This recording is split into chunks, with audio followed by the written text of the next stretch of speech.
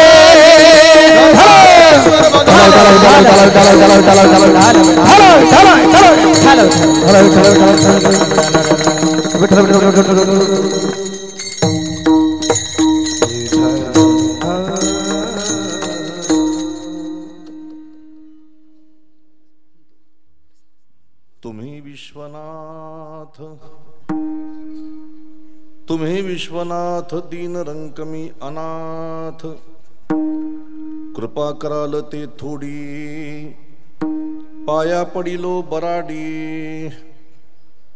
काय उणे तुम्हापासी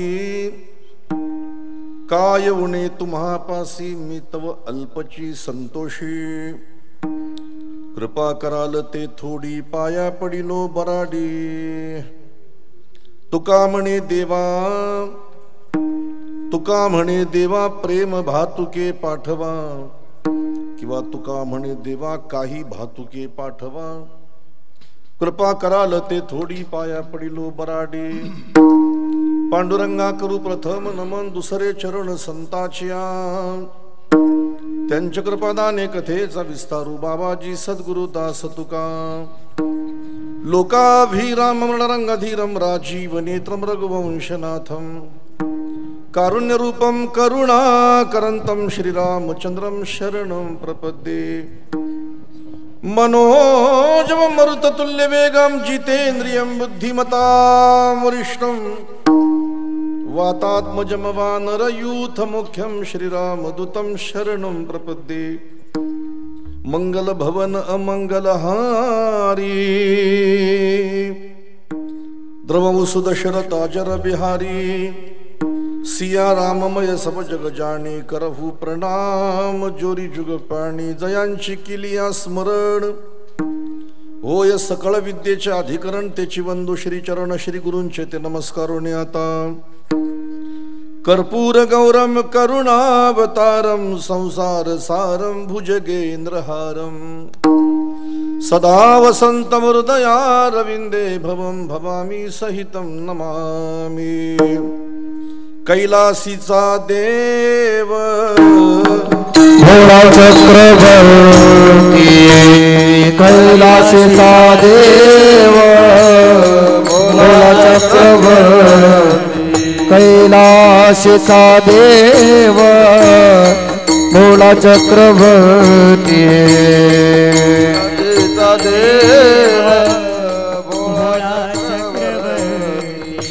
पार्वतीचा पती योगीराज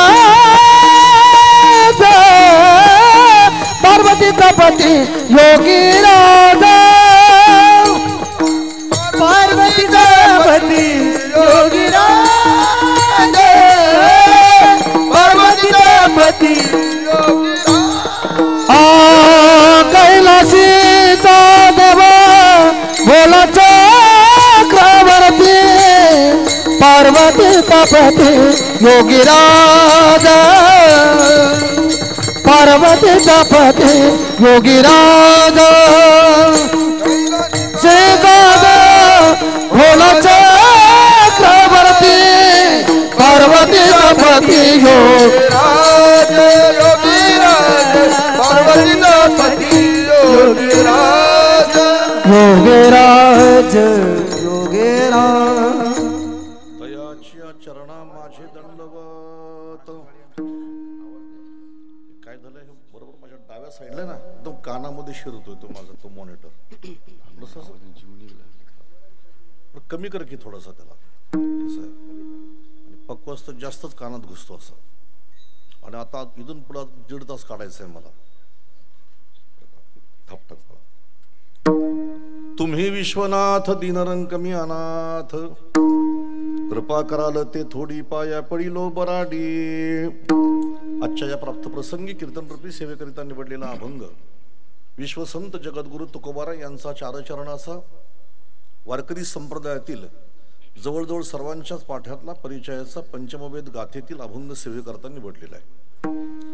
या अभंगातील जी तुकोबारायांची भाषा आहे त्या भाषेवरून लक्षात येतं की तुकाराम महाराजांनी हे पत्र लिहिलेलं आहे। या अभंगातले जे शब्द आहेत या शब्दातून लक्षात येतं की हे तुकाराम महाराजांचं पत्र आहे म्हणून। जगद्गुरु तुकाराम महाराज भगवान विश्वनाथाला म्हणजे काशी विश्वनाथाला तुकाराम महाराज पत्र लिहितात। काशी विश्वनाथाला तुकाराम महाराज पत्र लिहून त्याच्यामध्ये करुणा भागतात, देवाकडे मागणी करतात। असा हा जवळजवळ सर्वांच्या परिचयाचा अभंग मी सेवेकरता निवडलेला आहे। आज महाशिवरात्रीचा पवित्र पर्व काळ आणि त्यातल्या त्या सप्त्याच्या काल्याच्या कीर्तनाचं पूर्वसंध्येचं कीर्तन, उद्या काल्याचं कीर्तन आणि काल्याच्या कीर्तनाच्या पूर्वसंध्येचं कीर्तन आणि त्यातल्या त्यात महाशिवरात्रीचा पर्व काळ, अशा या दोन गोष्टीचं औचित्य साधून मी हा अभंग सेवेकरता निवडलेला आहे।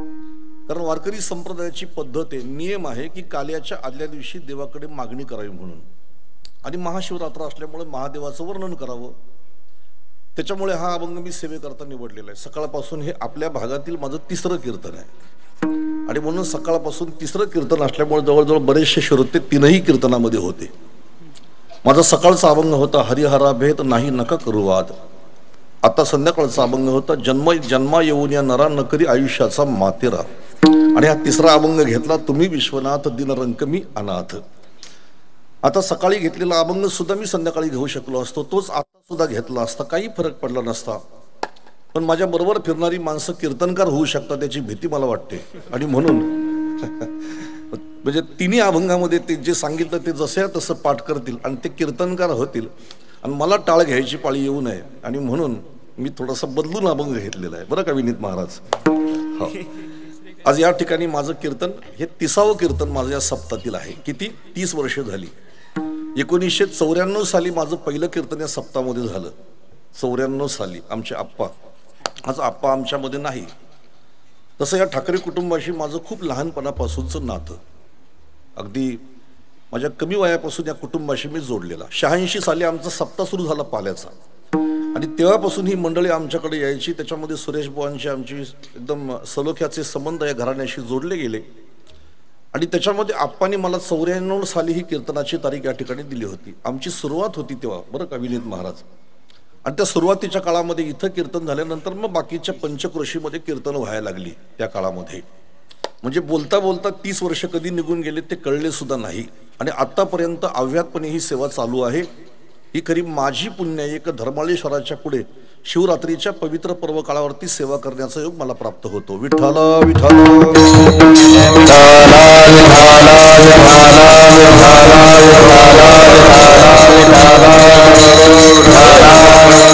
एक जागृत देवस्थान आहे, आणि आपल्या गावचं हे ग्रामदैवत आहे खोनीचं। धर्माळेश्वर म्हणजे खोनीची ओळख आहे, खोनीचा परिचय आहे, एक तीर्थक्षेत्र आहे।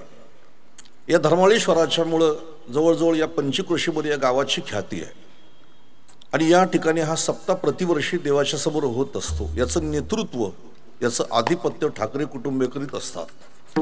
संपूर्ण गावाला घेऊन एकत्रितपणाने होणारा हा सप्ताह यावर्षी 58व्या वर्षामध्ये पदार्पण करीत आहे। 58 वर्ष झाली। आता अजून 2 वर्षांनी या सप्ताहाला 5 तप पूर्ण होतील, 12 पंचे 60, आणि जेव्हा तप पूर्ण होतात तेव्हा तपाचं फल सुद्धा आपल्या पदरामध्ये पडतं। मग तपाचं फल काय असतं? तपाचे सामर्थ्य तपिन्नला अमूप चिरंजीव कल्प वैकुंठी नांदे, म्हणजे सर्वच खोनीकर वैकुंठाचे अधिकारी होतील याच्यामध्ये शंका नाही। 58 वर्ष आपल्या सप्ताहाला यावर्षी पूर्ण होत आहेत। रिफ्लेक्ट जरा जास्त मारतोय बरं का बाळा, थोडा कमी करा, टॉप थोडे कमी करला आमचे थोडेसे। अतिशय चांगलं वातावरण आहे, प्रसन्न वातावरण। आपल्या परिसरातील सर्व टाळकरी वर्ग, त्यातल्या त्यात दशरथ महाराज केने असतील आणि सर्व त्यांचे सहकारी या ठिकाणी उभे आहेत। मृदंगाची साथ करण्यासाठी जड पकवाजामध्ये सुद्धा चेतना आणण्याची ताकद ज्याच्यामध्ये आहे असा चेतन बसलेला आहे बरं का। चेतनचा मृदंग म्हणजे अतिशय गोड, आणि आता अचानक मला म्हटलं तिकडे येतो, म्हटलं ठीक आहे चल, चांगली गोष्ट आहे। साऊंड सिस्टम चांगली आहे, तुमचे प्रसन्न चेहरे आहेत। शूटिंग करणारा माणूस सुद्धा मला बरा वाटतो जरा, फक्त त्याने चांगली शूटिंग करावी फक्त।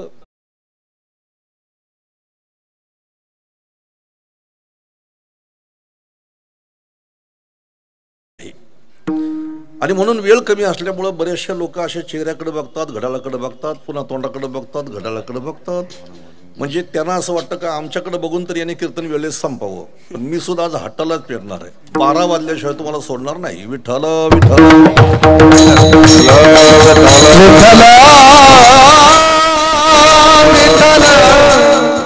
असं म्हटल्यामुळं काही मागच्या मागे पडून जायची पाळी. बरं का, चिंता करू नका. जेवढा वेळ मला या ठिकाणी आपल्याला देता येईल तेवढा मी देईन. अभंगाचं सर्व चिंतन मी थोडक्यामध्ये संक्षिप्त सांगून आज महाशिवरात्रीचा महिमा सांगणार आहे. असं चुकून सुद्धा म्हणणार नाही की राहिलेलं पुढच्या वर्षी सांगेन म्हणून. अभंग जगद्गुरु तुकाराम महाराजांचा निवडलेला आहे आज महाशिवरात्रीच्या पर्व काळावर. आपल्या धर्मामध्ये 5 पर्व काळ सांगितलेले आहेत. 5 पर्व काळ. तसा हिंदू धर्म जो आहे आपला, हा सनातन धर्म, वैदिक धर्म जो आहे, या आपल्या धर्मामध्ये अनेक देवदेवता आहेत. कोणी विचारलं आपल्या धर्मामध्ये किती देवतांच्या श्रेणी आहेत, सांगायचं 33 कोटी देवांच्या श्रेणी आहेत. म्हणजे 33 कोटी देव नाही, 33 कोटी देवांच्या श्रेणी आहेत आपल्या धर्मामध्ये.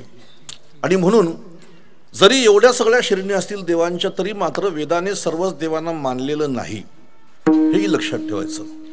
काही देव केलेले आहेत, काही देव झालेले आहेत, काही देव नेमलेले आहेत, काही देव संपणार आहेत, काही लोकांनी असेच बनवलेले आहेत. ते देवांचा इथं विचार केला जात नाही.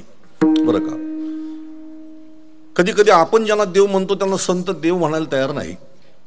कधी कधी आपण कुणालाही देव म्हणतो. एखादा माणूस चांगला वागला, लोक म्हणतात हा देव माणूस आहे. माणसं कुणालाही देव म्हणतात, पण आपण ज्यांना देव मानतो त्यांना संत कधी कधी देव म्हणायला तयार नाही. त्याच्याकरता मी सकाळी एक विषयाला हात घातला होता, स्पर्श केला होता, पण तो विषय अर्धवट राहिला म्हणून सांगतो. तुम्हाला सांगतो, एखादा माणूस शेतावरती गेला आणि शेतावर गेल्यानंतर समजा त्याने शेतामध्ये प्रवेश करताना त्या ठिकाणी एखाद्या दगडाची पूजा केली. त्या दगडाची पूजा केली, दगडाला त्यांनी शेंदूर त्या ठिकाणी लावला, त्याच्यावरती फुलं वाहिली, त्याच्यावरती गंधाक्षतं वाहिली आणि आता त्याला नारळ फोडून त्याने शेतामध्ये आता पेरायला सुरुवात केली, लावणीला सुरुवात केली, शेती केली. पण तो दगड तिथंच राहिलेला आहे वर्षानुवर्ष. दगडाला लावलेला शेंदूर पाहून बाकीची रस्त्याने येणं जाणारी माणसं त्याला नमस्कार करतात आणि नमस्कार करता करता हळूहळू त्याला एखादं नाव देतात. त्याला नाव दिलं का मग मात्र त्या देवाची तिथं समजा ती स्थापना झाली, मग त्याचा आजूबाजूचा परिसर सुद्धा माणसं त्या देवाचा परिसर म्हणून मानतात. आणि मग कधी कधी अशी परंपरा होते की शेतामध्ये जाताना ते देवाला कापल्याशिवाय शेतामध्ये जाता येत नाही. मी काय बोललो, देवाला कापल्याशिवाय म्हणजे देवाच्या समोर काहीतरी कापल्याशिवाय शेतामध्ये जाता येत नाही. साधू संतांनी या गोष्टीचा निषेध केलेला आहे. कधी कधी तुम्हाला सांगतो ना, श्रद्धा माणसांची इतकी आंधळी असते, श्रद्धा इतकी आंधळी असते की शेवटी लोक त्या श्रद्धेला हसतात. मी सांगतो ना, इतकी सुद्धा माणसाची श्रद्धा आंधळी नसावी की लोक आपली टिंगल करतील म्हणून. श्रद्धा ही डोळस असावी, भक्ती ही डोळस असावी. आपल्या श्रद्धेची लोक टिंगल करतील एवढी खालच्या स्तराची श्रद्धा नसावी.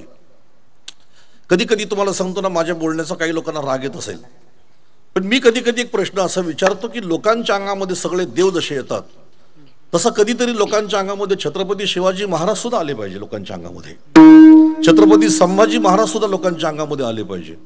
एखादा महापुरुष लोकांच्या अंगामध्ये आला पाहिजे. पण नाही ना, लोकांच्या अंगामध्ये महापुरुष येत नाही.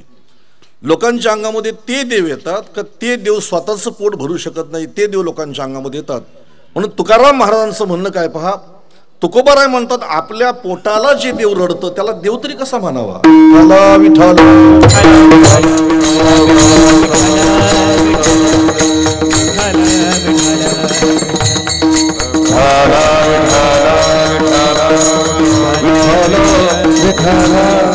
शेंदरी हेंदरी दैवते कोणती पुजी भूते खेते, आपल्या पोटाची रडती मागती सीते अवदान.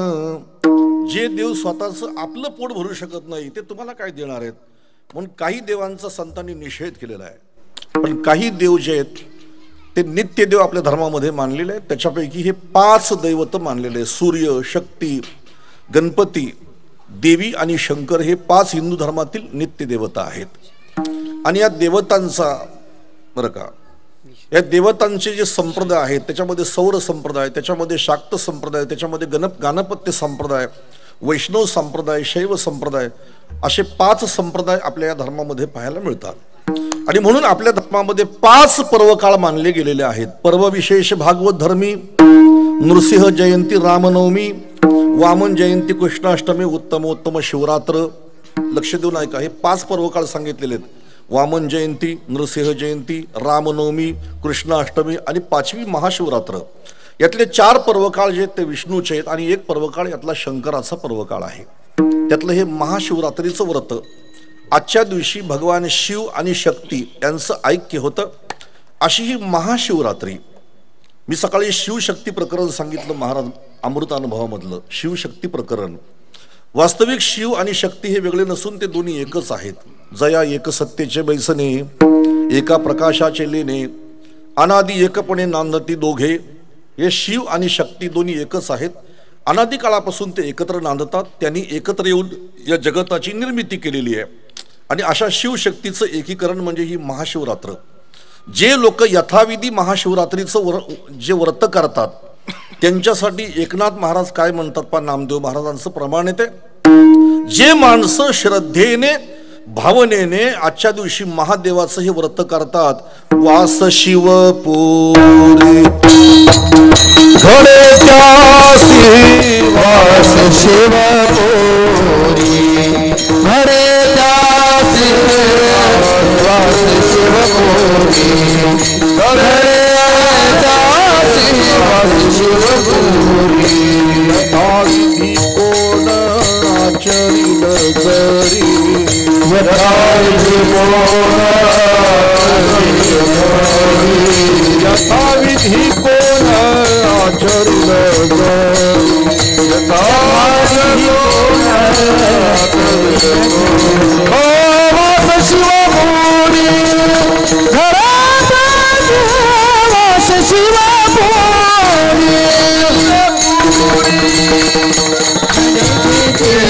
वास शिवपुरी.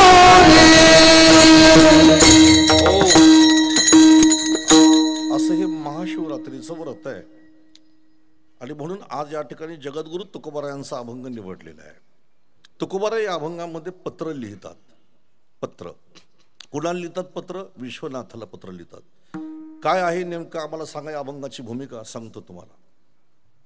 जगद्गुरु तुकोबारायांच्या बरोबर जे टाळकरी होते, टाळकरी तुकाराम महाराजांचे जे होते, आता त्याच्यामध्ये तुम्ही 14 फोटो बघता तुकाराम महाराजांच्या मागं. त्याच्यामध्ये काही टाळकरी तुकाराम महाराजांचं वैकुंठ गमन झाल्यानंतरचे टाळकरी त्यात जोडलेले आहेत. बघा, निळोबार हे त्याच्यामध्ये उभे आहेत. नारायण महाराज त्यांचे टाळ घेऊन पुढे उभे आहेत. हे म्हणून तुकाराम महाराजांच्या सोबत जे टाळकरी होते, जे असतील ते शिवबा कासार असेल, कोंडोपंत लोहकरे असेल, ही जी मंडळी होती, तुकाराम महाराजांच्या टाळकऱ्यांचं तुम्हाला एक वैशिष्ट्य सांगतो.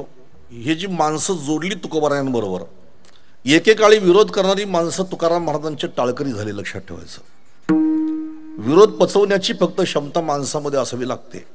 विरोध पचवण्याची क्षमता ठेवा. आज तुमची निंदा करणारी माणसं उद्या तुमच्याकडून अनुग्रह घेतील, याच्यामध्ये शंका नाही. तुकाराम महाराजांना कडकडून विरोध करणारी माणसं, कडाडून विरोध करणारी माणसं. शिवबा कासाराच्या बायकोनी तुकोबारायांच्या अंगावरती गरम पाणी ओतल्याची घटना तुम्हाला सर्वांना माहिती आहे. असे अनेक लोक तुकोबारायांना जोडले गेले होते आणि तुकोबारायांवर त्यांची अत्यंत श्रद्धा होती. एक दिवशी काही टाळकरी तुकाराम महाराजांना म्हणतात की महाराज, आम्ही तीर्थयात्रेला चाललेलो आहे म्हणून. शास्त्रामध्ये पुण्यप्राप्तीचा एक उपाय सांगितलेला आहे, साधन सांगितलेलं आहे, तीर्थयात्रा. बरं का, तीर्थयात्रा माणसांनी करावी पुण्यप्राप्तीसाठी. तुकाराम महाराज सुद्धा एका नाटाच्या अभंगामध्ये म्हणतात, जव हे सकळ सिद्ध आहे, जव हे सकळ सिद्ध आहे, जव हे सकळ सिद्ध आहे, जव हे सकळ सिद्ध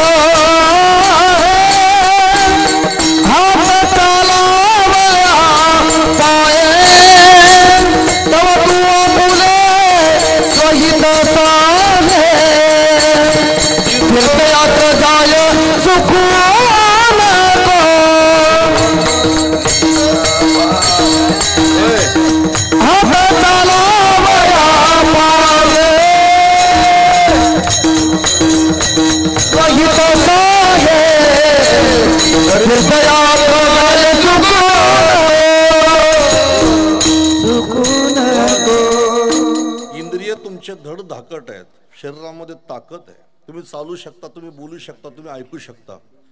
या काळामध्ये माणसाने तीर्थयात्रा जरूर करावी. पुण्यप्राप्तीचं साधन सांगितले तीर्थयात्रा. पण परत तिथे तुम्हाला आणखी गंमत सांगतो. तीर्थाला गेल्यानंतर फक्त तुम्ही तीर्थामध्ये स्नान करून नुसती खरेदी कराल तर तीर्थ तुम्हाला पुण्य देत नाही, उलट तुम्ही पाप घेऊन घरी परत येता. तीर्थाला गेल्यानंतर तीर्थयात्रा करायची, पण तीर्थयात्रा करीत असताना देवाचं भजन करावं. लक्षात ठेवा, तीर्थयात्रे सुखे जाऊ, वाचे विठ्ठल नाम गाऊ, संता संगे सेवू वासुदेव धनिवरी. तीर्थाला जायचं पण भजन करायचं. भजन जर करणार नाही तर चित्त नाही नामी तरी ते व्यर्थ. आता हे तुकाराम महाराजांचे टाळकरी तीर्थयात्रेला जायला निघाले आणि त्या तुकोबाराने सांगितलं, म्हटले महाराज आम्ही चाललो तीर्थाला. ते म्हटले तुम्ही कुठं कुठं फिरणार आहे? ते म्हटले आम्ही जाणार आहे काशीला, आम्ही जाणार आहे गयेला, आणि तिथून आम्हाला जर जमलं तर आम्ही तिथून जाणार आहे हरिद्वारला. अशी आम्ही तीर्थयात्रा करीत करीत आणि मग आम्ही परत देहूला येऊ. पूर्वीच्या काळामध्ये गाड्या घोड्या नसल्या कारणाने माणसं त्या काळामध्ये पायी प्रवास करायची. तुकाराम महाराज म्हटले ठीक आहे, तुम्ही उत्तर भारतामध्ये तीर्थाला चाललेले आहात तर चांगली गोष्ट आहे, पण आता तुम्ही तीर्थाला चाललात ना तर एक काम करा, जाताना माझे सुद्धा काही पत्र घेऊन जा त्या तीर्थांना. आणि तुकाराम महाराजांनी 3 पत्र त्या वारकऱ्यांच्या जवळ दिले. 3 पत्र. त्याच्यामध्ये पहिलं पत्र दिलं गंगेला, दुसरं पत्र दिलं गयेला आणि तिसरं पत्र दिलं काशी विश्वनाथाला. विठ्ठला विठ्ठला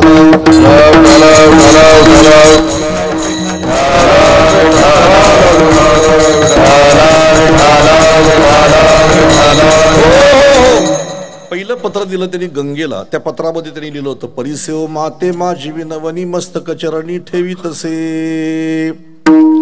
दुसरं पत्र दिलं त्यांनी गयेला, पिंड पदावरी दिला आपुलिय करी, माझे झया झाले गया वर्जन फिटले पितरांचे ऋण. हे दुसरं पत्र आहे.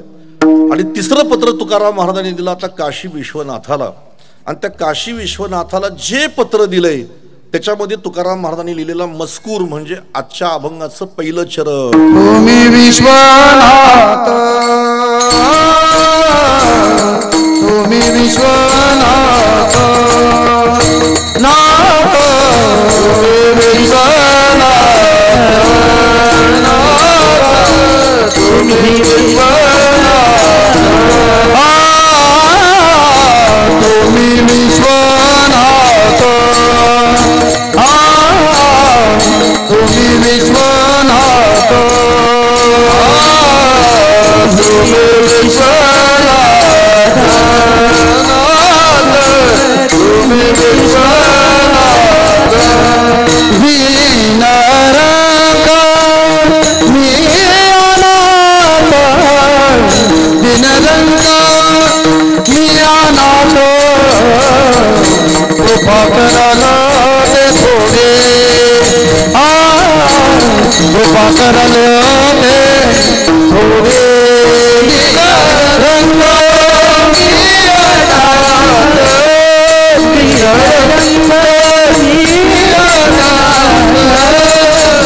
कृपा करायला ते थोडे, कृपा करायला ते थोडे.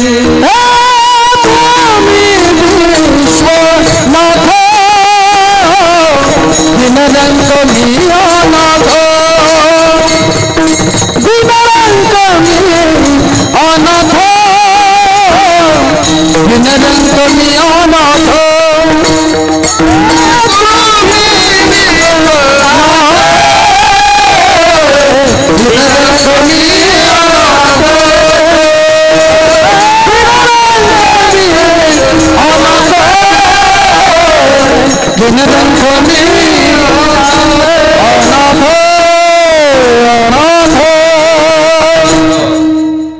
हा तुकोबारांनी लिहिलेला मायना आहे. आता इथून पुढे मजकुराची सुरुवात आहे. आता पत्राचा जमाना गेला समजा. पूर्वी शाळेमध्ये पण शिकवायचे पत्र कसं लिहायचं ते, बरं का, आमच्या काळातली गोष्ट आहे. बापाला पत्र, आईला पत्र, ताईला पत्र, पूर्वी कसं लिहायचं हे शाळेमध्ये शिकवलं जायचं. सुरुवातीला पत्रामध्ये सुरुवातीला लिहायचा बरं का मायना लिहायचा असतो. ज्याला लिहायचं त्याला आदराचे शब्द वापरायचे, तीर्थरूप बरं का. आणि तीर्थरूप मोठा असेल तर आपल्यापेक्षा तीर्थरूप, आणि आपल्यापेक्षा लहान असेल तर प्रिय त्याला लिहायचं.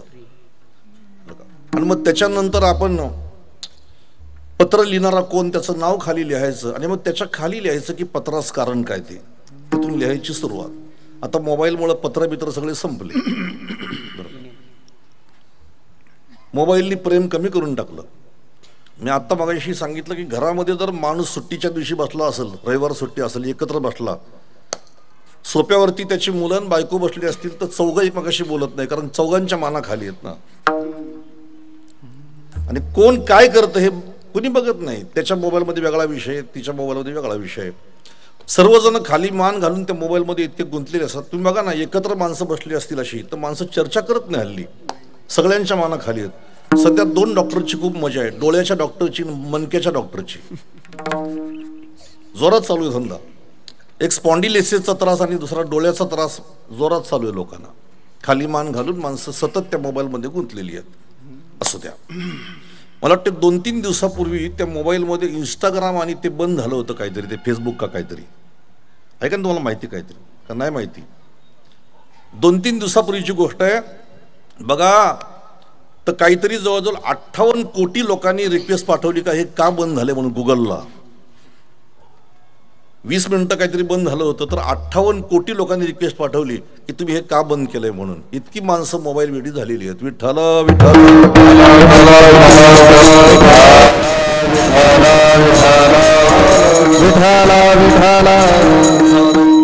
बरं का. पत्रामध्ये वरती लिहिला जातो मायना, त्याच्यानंतर पत्राचं कारण. तसं इथं वरती तुकाराम महाराजांनी मायना लिहिलेला आहे, तुम्ही विश्वनाथ. आता इथे एक शंका अशी आहे की तुकाराम महाराज भगवान शंकराला हे पत्र लिहितात, पण तुकाराम महाराजांच्या जर आपण गाथेचा अभ्यास केला असेल सर्वांनी, तर तुकाराम महाराजांच्या गाथेमध्ये तुकाराम महाराजांचे काही अभंग असेल का त्या अभंगाला म्हटलं जातं एकविध अभंग, एकविध. आणि त्यांची पांडुरंगावरती असलेली निष्ठा त्या अभंगातून त्यांनी व्यक्त केलेली आहे. ते म्हणतात तुमची कुठल्याही देवावर श्रद्धा असो, आमचं काही म्हणणं नाही, पण आमची फक्त एका विठ्ठलावरती श्रद्धा आहे. विठ्ठलाशिवाय आम्ही दुसरं कोणाचं भजन करीत नाही. बरं का. जसं पतिव्रता स्त्री अनेकांची स्तुती ऐकून घेत नाही, अनेकांची स्तुती करत नाही आपल्या पतीची शिवाय, तसं आम्ही आमच्या पांडुरंगाच्या शिवाय दुसऱ्या देवाचं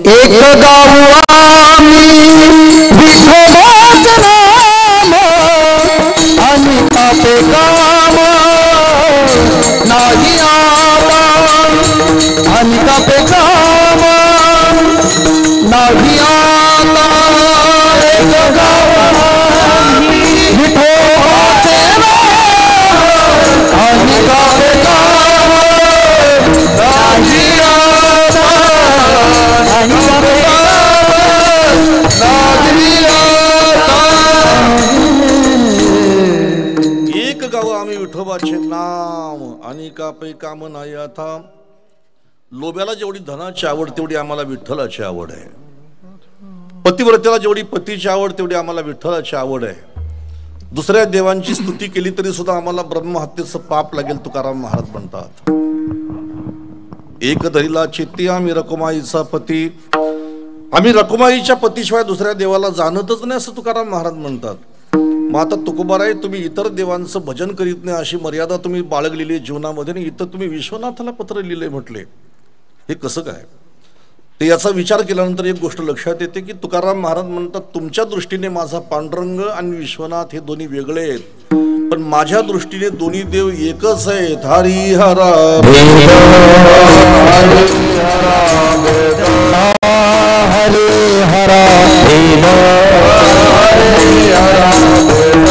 नाही नका करू वाद, नाही नका करू वाद, नाही नका करू वाद.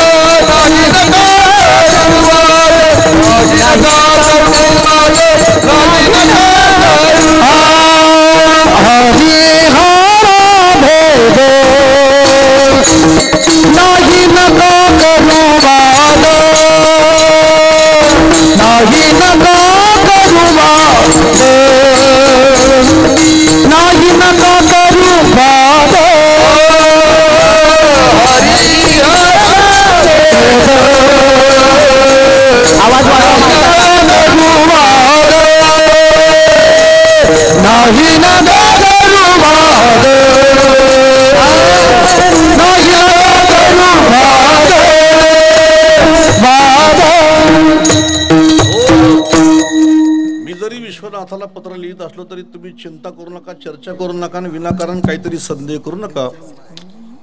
हरी आणि हार हे दोन्ही दैवत वेगळे नसून ते दोन्ही दैवत एकच आहेत. हरिहरा भेद. बघा, देवाच्या स्वरूपाचं ज्ञान नसेल का तिथं भेद निर्माण होतो. ज्यांना देवाच्या स्वरूपाचं ज्ञान नाही, थोडं इफेक्ट ठेवणार आहे बाळा, असं दाबून टाकलाय पूर्ण आवाज तो असा, थोडा इफेक्ट ठेव आवाजाला थोडस. आवाज गेला कामावर. हो, आपला पूर्ण आवाज वाढवायपेक्षा आवाज थोडासा क्लिअर करायचा, थोडासा त्याला इफेक्ट ठेवायचा, थोडासा किंचित. देवाच्या स्वरूपाचं ज्ञान नसेल तर तिथं वाद निर्माण होण्याची शक्यता आहे. 4थ्या अध्यायामध्ये भगवान ज्ञानेश्वर महाराज म्हणतात, मनुष्य जात सकळ स्वभावतात भजनशील झाले असते केवळ माझे ठाई परिज्ञाने विन नाशिले जे बुद्धिभेदासी आले. आता आपण शंकराला पूजतो, पण शंकराला आपण पूजित असताना त्याचं यथार्थ स्वरूप कळलं पाहिजे आपल्याला. आपण वारकरी, आपण विठ्ठलाची पूजा करताना विठ्ठलाचं यथार्थ स्वरूप कळलं पाहिजे आपल्याला. म्हणून देवाची जाणून पूजा करायची. देवाला यथार्थ जाणून पूजा केली की मग तो देवही प्रसन्न होतो आणि भक्तीचा आनंद सुद्धा मिळतो. देवाला जाणून भक्ती करायची, गुरुला जाणून गुरुची सेवा करायची. आणि परत एकदा सांगतो, कीर्तनकाराला ओळखून कीर्तन ऐकायचं. विठ्ठला विठ्ठला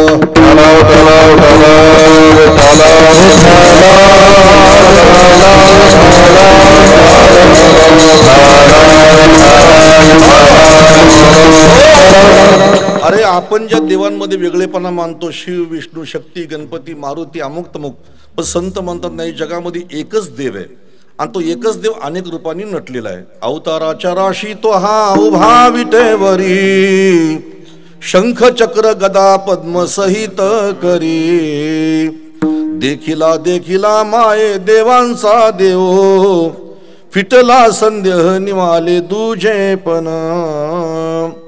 आपल्या संत परंपरेमध्ये एक नरहरी संत होऊन गेले, नरहरी सोनार. सोनार काय झालंय की सोनार समाजाचे लोक म्हणतात नरहरी आमचा, कुंभार समाजाचे लोक म्हणतात गोरोबा काका आमचा, तेली समाजाचे लोक म्हणतात संताची जगणारे आमचा, माळी समाजाने हक्क केला ते म्हटले सावता माळी आमचा, आणि कुणबी समाजाच्या लोकांनी हक्क गजावला तुकाराम महाराज आमचे म्हणून. मोठा गमतीचा विषय हा. लोकांनी संतांवर सुद्धा ताबा गाजवला, संतांना सुद्धा आपली प्रॉपर्टी बनवली. पण वाईट वाटायचं कारण एकच आहे, तुम्ही संतांची जात बघण्यापेक्षा संतांचं कार्य पहा. आणि तुम्ही त्यांना आपल्या जातीमध्ये बसवण्यापेक्षा तुम्ही त्यांच्या जातीत जाऊन बसा ना, त्यांना आनंद होईल. माझी जातीचे मज भेटो कोणी आवडीची धनी फेडावया असं ते म्हणतील ना. त्यांच्या विचाराशी सहमत व्हा, त्यांच्या कार्याशी सहमत व्हा. ज्यावेळी आम्ही संतांच्या विचाराशी सहमत होऊ, आपण संतांच्या जातीचे होऊ. वाईट वाटून घेऊ नका. संतांना आम्ही आमच्या जातीमध्ये बसवण्या इतकी आपली लायकी नाही आपली, आपण जाऊन त्यांच्या जातीत बसायचं. नरहरी सोनार समाजात आला म्हणून मोठा नाही, गोरोबा काका कुंभार समाजात जन्माला आले म्हणून मोठे नाही. गोरोबा काकामुळे कुंभार समाजाला महत्व आलंय, हे लक्षात ठेवायचं. संतांची जगणाऱ्यामुळे त्यांच्या समाजाला महत्व आलंय. म्हणून नरहरी सोनार नावाचे जे संत होऊन गेले ते शैव संप्रदायाचे होते. एकदा काय झालं की पंढरपूरचे पुजारी त्यांच्याकडे आले, म्हटले नरहरी अरे एक काम करायचंय. काय? अरे विठोबाच्या कमरेचा करदोडा बनवायचा आहे म्हटले, चांदीचा करदोडा बनवायचा विठोबाला. ठीक आहे म्हटले बनवेन, पण तुम्ही माप आणलंय का? ते म्हटले माप नाही आणलेलं, तुम्हाला मंदिरात यावं लागेल आणि विठोबाच्या कमरेचा माप घ्यावं लागेल तुम्हाला. ते म्हटले नाही नाही नाही, मी फक्त शिवाचा उपासक आहे, मी कुठल्याच देवाचं दुसरं तोंड बघत नाही आणि विष्णूचं तर चुकून सुद्धा बघत नाही. पूर्वीच्या काळामध्ये शंकराचे भक्त विष्णूचं तोंड सुद्धा बघत नव्हते, त्यांच्यामध्ये जबरदस्त वाद होता. शंकराचे भक्त दिसले का म्हणायचे आले आडवे गंधवाले. थोडा इफेक्ट ठेव रे बाळा थोडासा. शंकराचे भक्त आले का वैष्णव म्हणायचे आले आडवे गंधवाले, आणि विष्णूचे भक्त आले का शंकराचे भक्त म्हणायचे आले उभे गंधवाले. इतका जबरदस्त वाद. एकमेकाचं तोंड सुद्धा बघत नव्हते, नाव सुद्धा घेत नव्हते, एकमेकाच्या घरामध्ये मुली सुद्धा देत नव्हते. नरहरी सोनार म्हटले अरे अरे मी विठोबाच्या मंदिरात येऊ शकत नाही, तुम्हाला माप आणावं लागेल. दुसऱ्या दिवशी त्या पुजाऱ्यांनी विठोबाच्या कमरेचं माप घेऊन आले. एक धागा असा घेतला, कमरेला गुंडाळला, तो धागा त्यांच्या हातात दिला, हे कमरेचं माप आहे. आणि त्या मापाची साखळी बनवली. नरहरी सोनार आता ती साखळी त्यांच्या हातात देतात. म्हटले हे घेऊन जा. पैसे दिले, साखळी घेऊन गेले. पण ज्यावेळी ती विठोबाच्या कमरेला साखळी लावली, लावल्यानंतर बरं का माप घेतला कमरेचा पांडुरंगाच्या, ती अपुरी पडायला लागली. परत घेऊन आले. अहो तुम्हाला सांगितलं ना देवळात चला म्हणून. ते म्हटले मी येणार नाही, तुमचं काहीतरी चुकलं असेल, परत माप घेऊन या. परत माप आणलं, परत माप घेतलं, परत साखळी एक बोट कमीच पडते. मग शेवटी ते पुजारी म्हटले चला मंदिरात चला, देवाच्या कमरेचा माप घ्या. ते म्हटले मी यायला येईन पण डोळ्याला पट्टी बांधून येईन, तुमच्या विठोबाचं तोंड सुद्धा मी बघणार नाही. म्हटले ठीक आहे. शेवटी नरहरी सोनाराच्या डोळ्याला पट्टी बांधली. नरहरी सोनार मंदिरामध्ये गेले. मंदिरामध्ये गेल्यानंतर आणि मग हातामध्ये बरं का कमरेचं माप घ्यायला देवाच्या कमरेला असा हात लावला, तर आता विठोबाची कमर हाताला लागत नाही, शिवलिंग हाताला लागायला लागलं. ते म्हटले काय तुम्ही माझी गंमत करता का रे? तुम्ही म्हटले विठोबाच्या देवळात जायचं आणि तुम्ही मला शंकराच्या शिवालयात आणलेलं आहे. अरे नाही नाही म्हटले, हे विठोबाचं देऊळ आहे, तुझ्या पुढे पांडुरंग आहे. त्यांनी पुन्हा पांडुरंगाच्या कमरेला हात लावला, पुन्हा हाताला शिवलिंगच लागायला लागलं. डोळ्याची पट्टी सोडली, पुढे बघितलं तर प्रत्यक्ष पांडुरंग उभा. आणि त्या दिवशी कळलं की मी ज्याला शंकर म्हणतो तो शंकर म्हणजेच पांडुरंग आहे आणि पांडुरंग म्हणजे शंकर आहे. आणि मग तिथून पुढे मात्र सर्वात्मक भावाने पांडुरंगाला भजायला लागले. आणि मग त्याच्यानंतर त्यांचा तो अभंग आहे, देवा तुझा मी सोनार, देवा तुझा मी सोनार, देवा तुझा मी सोनार, देवा तुझा मी सोनार, तुझ्या नामाचा व्यवहार, तुझ्या नामाचा व्यवहार, देवा तुझा मी सोनार, देवा तुझा मी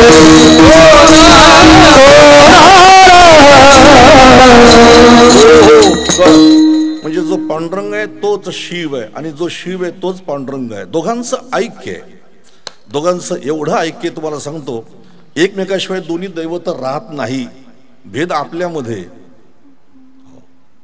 वाईट वाटून घेऊ नका. दोन्ही देव एकमेकाचं भजन करतात आणि भक्त मारामाऱ्या करतात.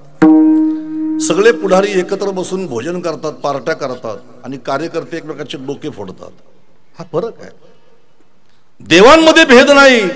समर्थ रामदास स्वामी पंढरपूरला गेले, पांडुरंगाला बघितलं आणि पांडुरंगाकडे बघितल्यावरती त्या देवाला विचारतात, अरे अरे अरे मी रामाचा भक्त होतो पण आता मला कळलं का तूच राम आहेस म्हणून. आणि तिथं देवाला प्रश्न विचारला,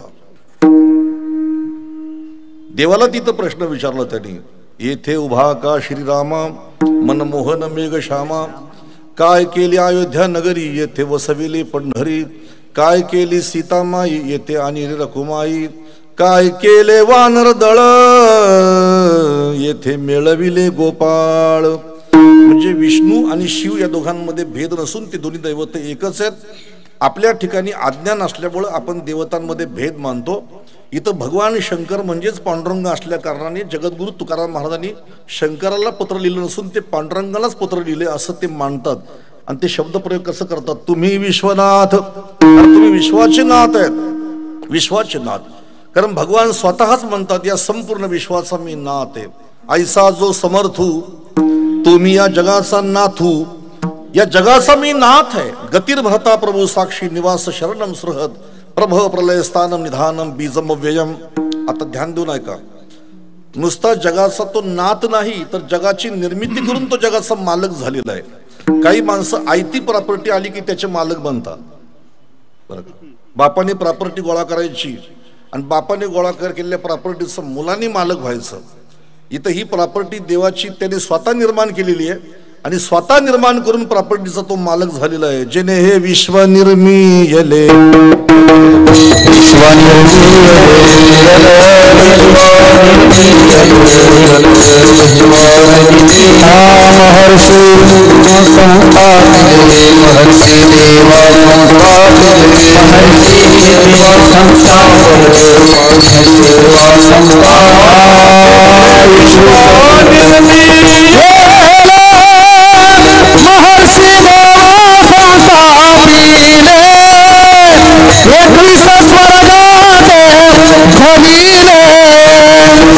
सत्ता मात्रे आपुलिया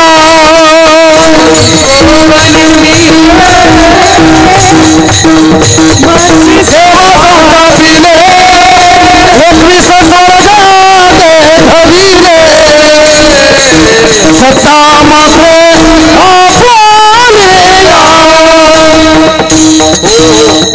हे जग त्यांनी निर्माण केलेलं आहे.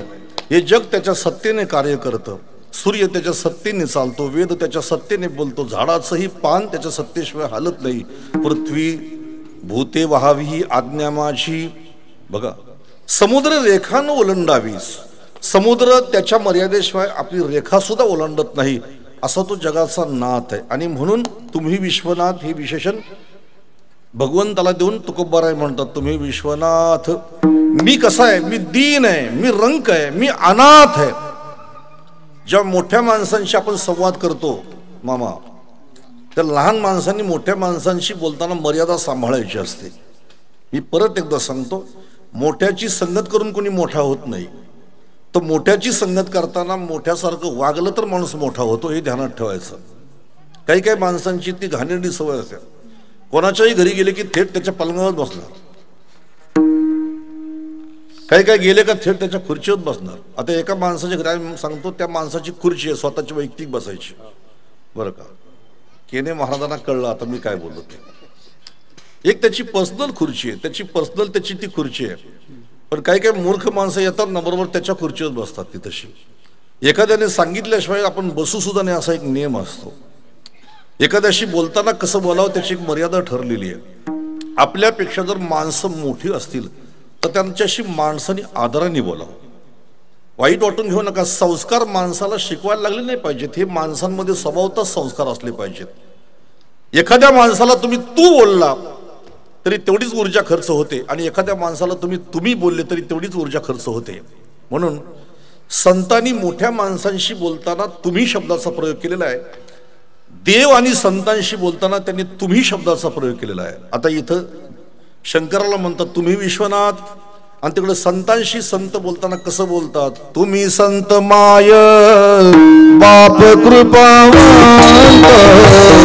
तुम्ही संत माय बाप कृपावंत, कायम्या पतित कीर्तिवान, कायम्या पतित कीर्तिवान, अवतार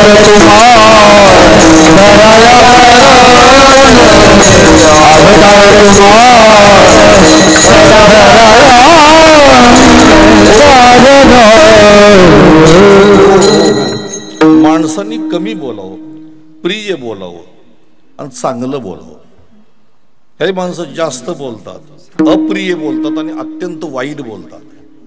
बोलण्याने तुम्ही जगाशी नातं तोडू शकता, आणि बोलण्याने तुम्ही जगाच्या हृदयामध्ये घर सुद्धा करू शकता. याच्याकरता एक कबीर महाराजांचा दोहा प्रसिद्ध आहे, कौवा किसका धन हरे कोयल किसको देत, मिठी बानी बोल के जग अपना कर लेत.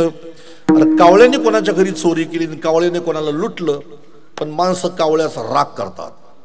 पण कोकिळा गायला लागली की माणसं मान डोलवतात, वा वा कोकिळा गायला लागली, आनंद होतो. तिच्या बोलण्यामध्ये गोडवा आहे. तसं माणसाने कमी बोलावं, प्रिय बोलावं, चांगलं बोलावं, बरं का. तुकोबाराय इथे विश्वनाथाला तुम्ही आदरात तिथे शब्दाचा प्रयोग करून म्हणतात, तुम्ही विश्वाचे नाथ आहात. मी दीन आहे, मी रंक आहे, मी अनाथ आहे. आता दीन शब्दाचा अर्थ आहे जो पारतंत्र्यामध्ये आहे त्याला दीन म्हणतात. ज्याच्यावरती इंद्रियांची सत्ता चालते त्याला म्हणतात दीन. इंद्रियाचे दिने आम्ही केलो नारायणे. आता तुकाराम महाराज काही इंद्रियांच्या अधीन आहेत का हो? नाही नाही, तुम्ही आम्ही सगळे इंद्रियांच्या अधीन आहे. इंद्रिय आपल्यावरती ताबा गाजवतात. मग तुम्ही वर्षानुवर्ष परमार्थ करणाऱ्या माणसाला तुम्ही म्हणा आता माळ घाल म्हणून, तो बोलतो घातली असते पण मन ऐकत नाही माझं.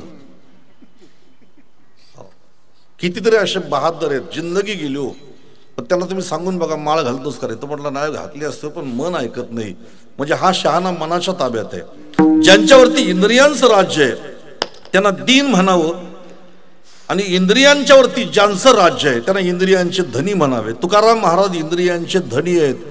इंद्रियांचे धनी आम्ही झालो गोसावी, इंद्रियांचे धनी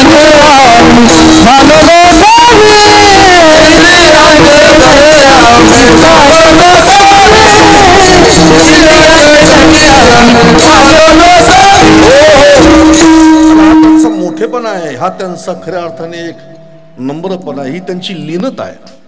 विश्वनाथाला पत्र लिहिताना म्हणतात ते, मी दीन आहे, मी अनाथ आहे. अनाथ शब्दाचा अर्थ आहे मला कोणाचाही आधार नाही. ज्याला कोणाचाच आधार नाही त्याला अनाथ म्हणतात. आता इथं तुकाराम महाराजांचा अनाथ जो शब्द आहे ना, केंद्रे महाराज, आता तो का कुठल्या संबंधाने वापरत आहेत ते? त्यांना कोणाचा आधार नाही का हो? त्यांची पत्नी आहे, त्यांची मुलं आहेत, त्यांची भावकी आहेत, गावची लोक त्यांना आहेत पुष्कळ, मानणारी माणसं पुष्कळ आहे, शिष्य परिवार पुष्कळ आहे, पाया पडणारे पुष्कळ आहेत. छत्रपती शिवाजी महाराजांसारखे राजे त्यांना जर समजा सगळं काही देणार आहेत तरी ते स्वतःला अनाथ म्हणतात. आता अनाथ म्हणण्याच्या मागचा त्यांचा हेतू काय तो लक्षात घ्यायचा. आता तर त्यांना असं म्हणायचं आहे, मला जरी सगळे असतील तरी मी मात्र आता त्याचं वर्म जाणून मी सगळ्यांशी संबंध तोडलेला आहे. बरं, या प्रपंचातले जेवढे माझ्यावरती प्रेम करणारी माणसं होती मी त्यांच्याशी संबंध तोडलेला आहे. मला एक वर्म कळलं, काही सगळी माणसं माझ्यावरती प्रेम करतात ना, त्याच्या मागं त्यांचा काहीतरी स्वार्थ दडलेला आहे. आजच्या कीर्तनामध्ये फक्त एक शब्द घरी घेऊन जा, अख्खं कीर्तन घेऊन जाऊ नका. जगामध्ये प्रेम दुर्लभ नाही, जगामध्ये प्रेम दुर्लभ नाही, जगामध्ये खरं प्रेम दुर्लभ आहे. विठ्ठल विठ्ठल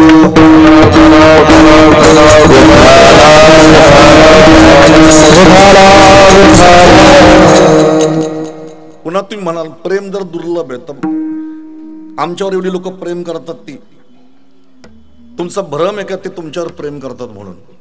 वासनेने प्रेमाचे कपडे घातलेले आहेत, स्वार्थाने प्रेमाचे कपडे घातलेले आहेत, आतमध्ये स्वार्थ आहे. हो, ज्यावेळी तुम्ही त्यांना मान देत नाही, ज्यावेळी तुम्ही त्यांना सन्मान देत नाही, तुमच्याकडून त्यांना काही मिळत नाही, त्या दिवशी प्रेम करणारी माणसं तुमच्यापासून इतकी दूर गेलेली असतात का ती मागं सुद्धा वळून बघत नाही. म्हणून आत्मनस्तु कामाये भार्या प्रिय भवती असं वेद म्हणतो. पतीला पत्नी प्रिय आहे, पण ती पत्नीसाठी पत्नी प्रिय नाही, त्याच्यासाठी पत्नी प्रिय आहे. प्रत्येक माणूस प्रेम करतो एकमेकावरती, ते स्वार्थापोटी प्रेम करतो. तुकाराम महाराज म्हणतात, मला हे कळलं की प्रेम करणारी माणसं ही स्वार्थी आहेत आणि म्हणून मी सगळ्यांवरचं प्रेम काढलं देवा. आता माझा कोणाशी संबंध नाही. संचित सांडवले काही होते ते जवळी, वित्त गोत पुत माया तुटली ही लागावळी, निष्काम झालो देवा होते माझे कपाळी. तुका म्हणे तुझी आता माझा सर्वस्व बळी, आता माझी करी चिंता दान देई भगवंता. पाठीपोटी नाही कोणी निरवी सज्जन संता. आम्ही संसारातल्या सगळ्या माणसांशी आमचा संबंध तोडलेला आहे. आता तुझ्याशिवाय आम्हाला दुसरा कोणी नाही म्हणून मी अनाथ आहे. पुन्हा म्हणतात मी रंक आहे. रंक शब्दाचा अर्थ मी भिकारी आहे, मला प्रेमाची गरज आहे म्हणून मी तुम्हाला हे पत्र लिहिलेले आहे. तुम्ही विश्वनाथ दिनरंक मी अनाथ. तुम्ही कृपेचे सागर आहेत, पण मला तुमची सगळी कृपा नको, मला तुमची थोडीशीच कृपा पाहिजे. अभंगाचं दुसरं चरण. कृपा कराल ते थोडी थोडी, कृपा कराल ते थोडी, कृपा कराल ते थोडी, कृपा कराल ते थोडी, कृपा कराल ते थोडी, कृपा कराल ते थोडी, कृपा कराल ते थोडी, कृपा कराल ते थोडी, कृपा कराल ते थोडी, कृपा कराल ते थोडी. पाया पडेलो भराजे, पाया पडेलो भराजी, कृपा कराल ते थोडी,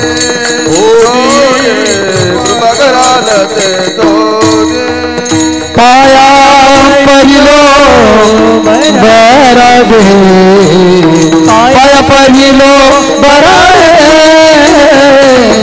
कृपा कराल ते थोडी, कृपा कराल ते थोडी थोडी. तुम्ही कृपेचे सागर आहेत. सागर शब्दाचा अर्थ समुद्र. आता समुद्रातून लोटाभर पाणी काढलं का समुद्र काय आटणार आहे का? तुम्ही अनेकांच्यावरती कृपा केलेली आहे आणि पुष्कळ कृपा केलेली आहे. मग तेवढी कृपा माझ्यावरती नका करू, पण थोडीशी कृपा माझ्यावरती करा असं तुकोबाराय म्हणतात. मग आता कोणाकोणावर कृपा केली तर आता भगवान शंकराचा स्वभाव भोळा आपल्या सर्वांना माहिती आहे. किती भोळे आहेत पाशे भगवान शंकर. तुम्हाला माहिती आहे भोळेपणाने ते कोणावरही कृपा करतात. भस्मासूर हातामध्ये त्यांच्या भस्मामध्ये खडा सापडला आणि त्या खड्यामध्ये चेतना आणली, त्याचा पुरुष बनवला. त्या खड्याचा पुरुष बनवला आणि त्याला सांगितलं मी तुला एक काम सांगतो, आता तेवढं काम माझं करायचं, मला फक्त रोज भस्म आणून द्यायचं, ताजं भस्म. तुझं नाव मी भस्मासूर ठेवतो. तो म्हटला पण रोजच माणसं मरतील कशावरून.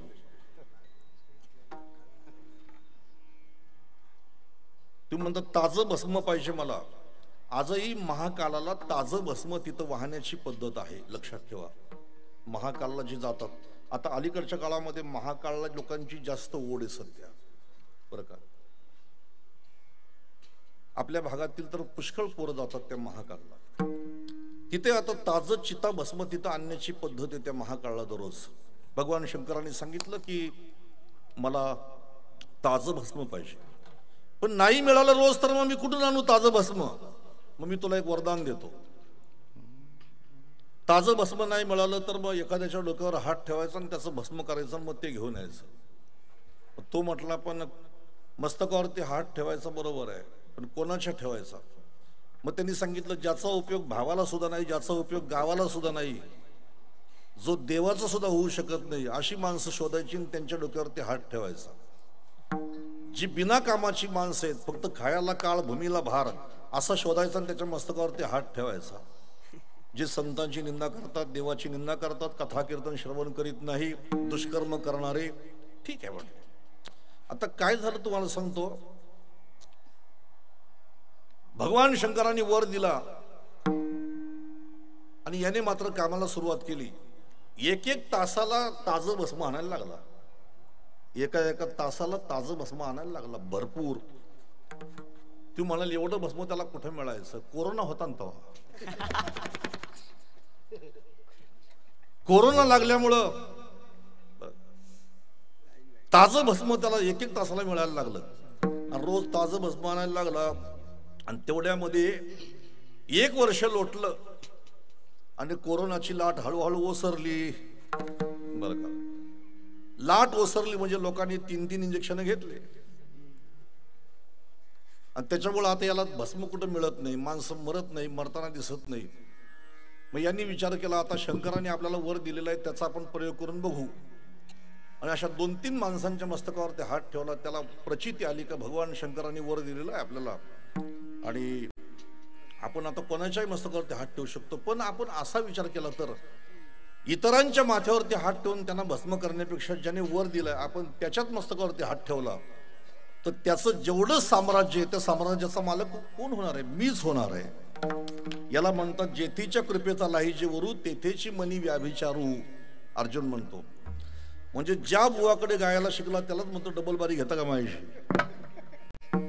ज्याच्याकडे कुस्ती शिकला त्याला म्हणतो मला तुमच्याशी कुस्ती घ्यायची आहे. तसं आता भगवान शंकरावरती प्रयोग करायला गेला. शेवटी भगवान विष्णूने मोहिनीचं रूप घेतलं आणि त्याला भस्म करून टाकला. तुकाराम महाराज म्हणतात तुमचा हा स्वभाव आहे भोळा, तुम्ही कोणावरही कृपा करता. मार्कंड्याच्या वरती कृपा केली, मार्कंड्याचं आयुष्य होतं 14 वर्षाचं, त्याला 14 कल्प देऊन टाकलं. एवढी कृपा माझ्यावरती करू नका, माझ्यावरती थोडीशी कृपा करा. आणि तुम्हाला एक सांगतो, मानवी जीवन पूर्ण होण्यासाठी देवाच्या कृपेची अत्यंत गरज आहे. विठ्ठल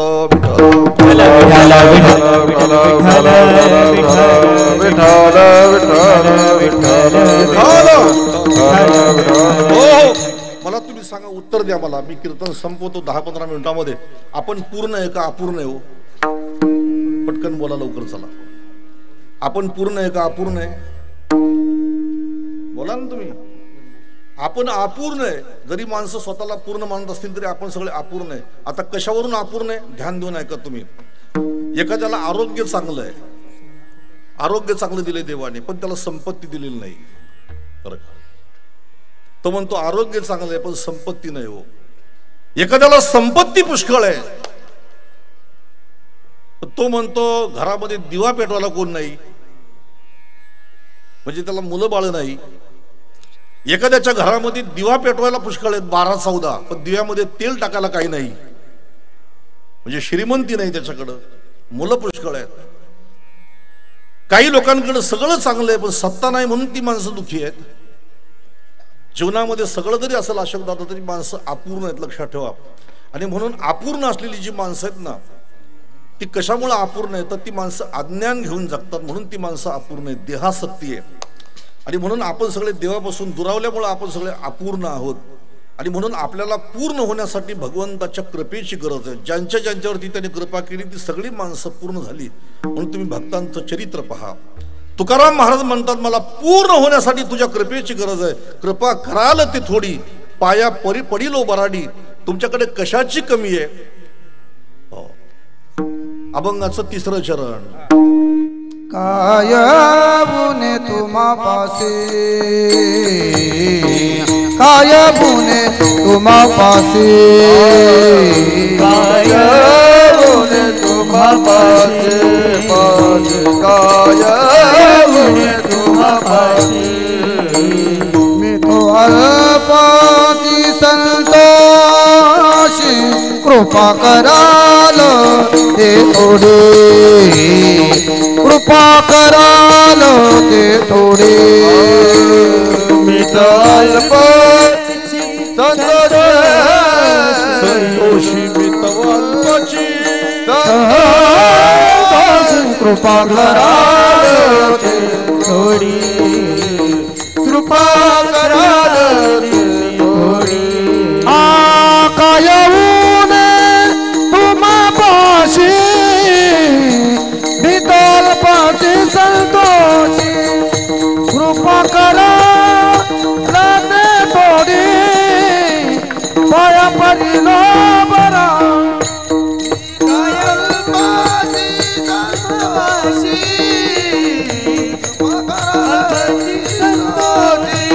कृपा करा थोडी पाया पडिलो बराडी.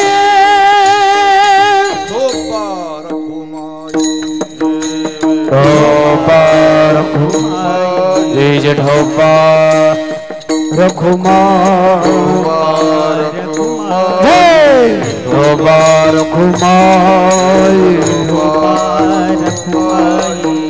विठोबा रखुमाई जय जय विठोबा रखुमाई, विठोबा रखुमाई जय जय विठोबा रखुमाई.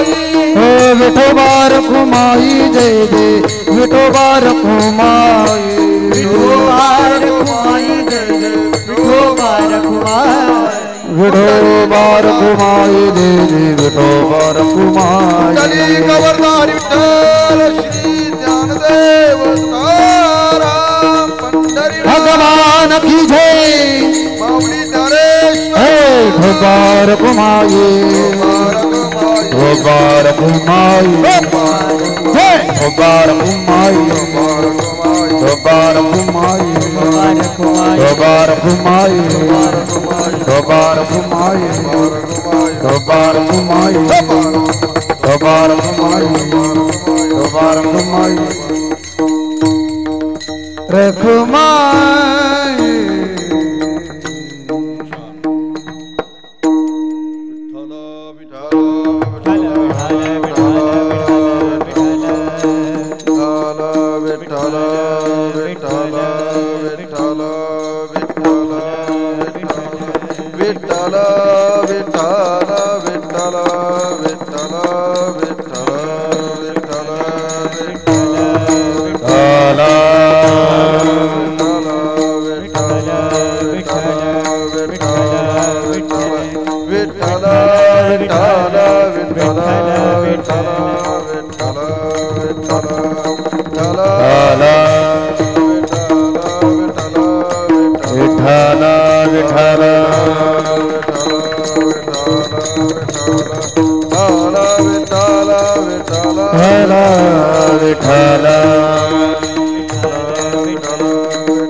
कर्पूर गौला करुणा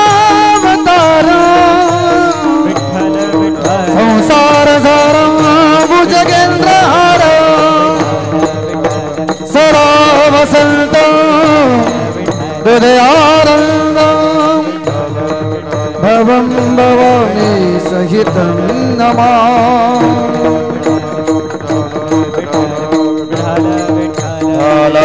विठ्ठल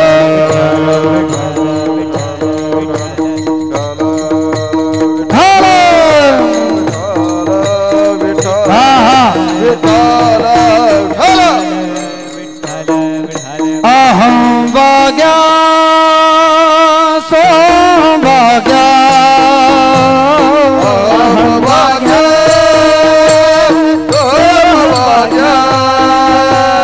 अहं भाग्या सौभाग्या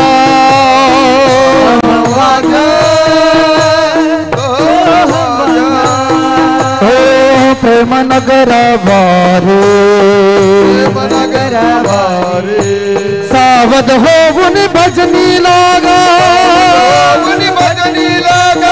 देव करा कैवारी सावध होऊन भजनी लागा देव करा कैवारी माझ्या मल्हारीची वारी माझ्या मल्हारीची वारी मल्हारीची वारी माझ्या मल्हारीची वारी माझ्या मल्हारीची वारी माझ्या मल्हारीची वारी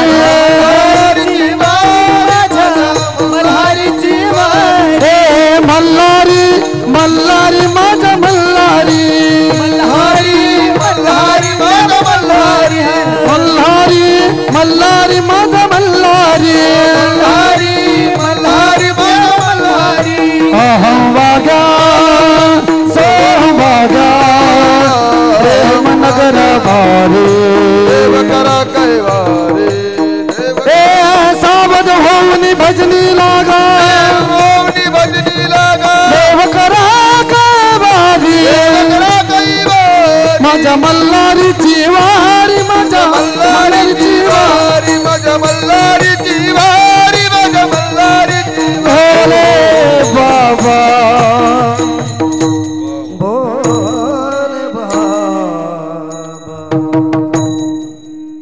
एकदा ज्यांनी हा शृंगार केलाय त्यांच्यासाठी जरा टाळ्या वाजवा जरा. एक अत्यंत भाविक श्रद्धाळू माणूस आहे बरं का. ज्यांचं वासुदेव महाराज सुद्धा कौतुक करायचे त्यांच्या या प्रेमाचं. महाराज जरी नसले तरी मात्र तेवढंच प्रेम ते आमच्यावरती करतात. काल्याचं कीर्तन असलं का कृष्णाचं शृंगार करणार बघा. शिवरात्रीचं कीर्तन आहे आणि त्यांनी महादेवाचा वेश आमच्या अंगावरती घातलेला आहे. आणि म्हणून हे खरं म्हणजे हा केलेला शृंगार म्हणजे मी तर म्हणेन की आमच्या सेवेचं फल आहे, आमच्या पुण्याचं फल आहे. आमच्या आईवडिलांची जी काही कृपा असेल त्या आईवडिलांच्या कृपेचं हे फल आहे. नाही तर कोण कुणाचा शृंगार करतो विनाकारण असो. आता त्यांनी केलेला आहे म्हणून ठेवतो. आता कितपत मला शोभतो कुणास ठाऊक. विठ्ठल विठ्ठल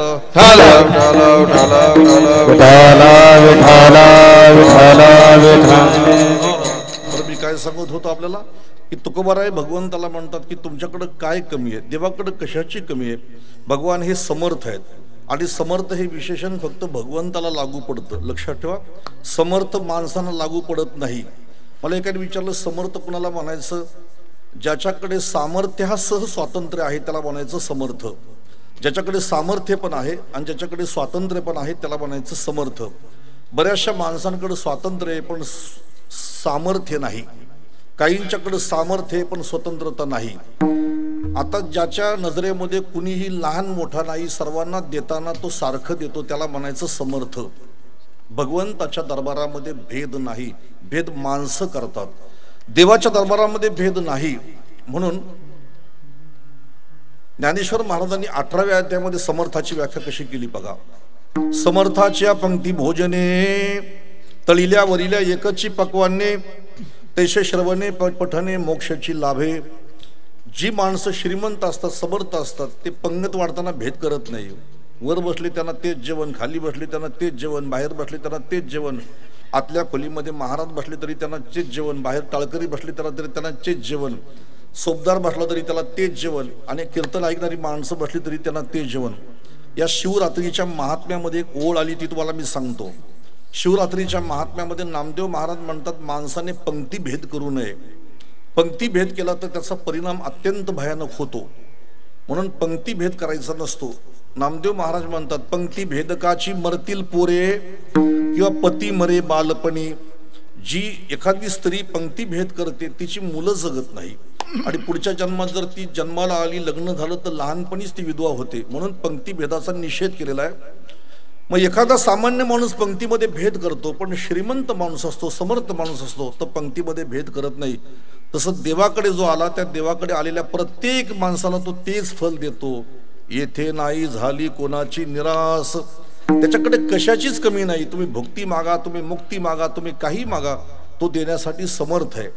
फक्त माझी एकच विनंती आहे, देवाच्या जवळ सगळं आहे, फक्त आपण घेण्याच्या लायकीचे झालो पाहिजे. म्हणून कोणी वारे अधिकारी, कोणी वारे अधिकारी, कोणी वारे अधिकारी, कोणी वारे अधिकारी. दास हरी देईल, दास हरी देईल, दास हरी देईल, दास हरी देईल, दास हरी देईल. सर्वांना देऊ शकतो. तो भिल्ली नसलेल्या शबरीला पण त्यांनी दिलं, तुम्हाला माहिती आहे. कुणीही त्याच्याकडे जा, प्रेमाने त्याच्याकडे मागा, तो देण्यासाठी समर्थ आहे. तुकोबाराय म्हणतात तुझ्याकडे सगळं आहे, काय उणे तुम्हापाशी, तू सगळं देऊ शकतोस. मी तो अल्पशी संतोषी, माझी फक्त थोडीशी इच्छा आहे. मग काय पाहिजे तुकाराम महाराजांना ते त्याने शेवटच्या चरणामध्ये देवासमोर व्यक्त केलेलं आहे. देवा तुका म्हणे हे देवा, देवा म्हणे देवा, देवा तुका म्हणे देवा. काही बातू के पाठवा, कृपा कराल ते पाया भरलो बराडी, बराडी बराडी.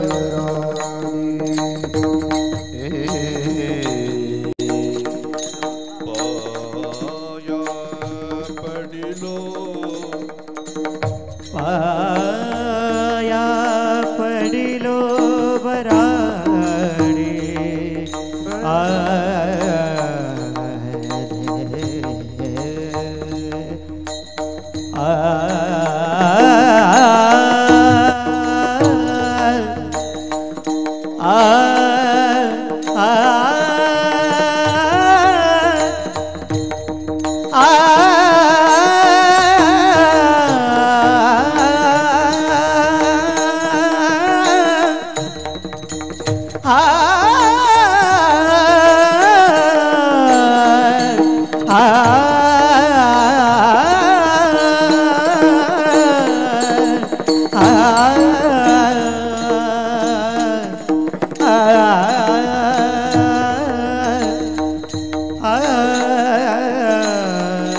पाया परिलो परिलो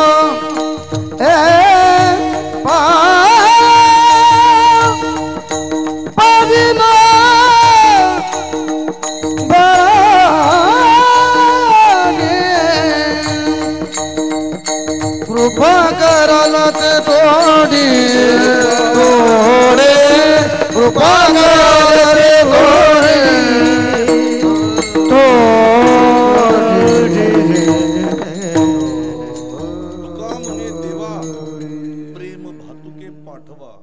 या अभंगामध्ये तुकाराम महाराजांनी त्या विश्वनाथाकडे, परमेश्वराकडे, भगवान महादेवाकडे, धर्माळेश्वराकडे प्रेमाची मागणी केलेली आहे.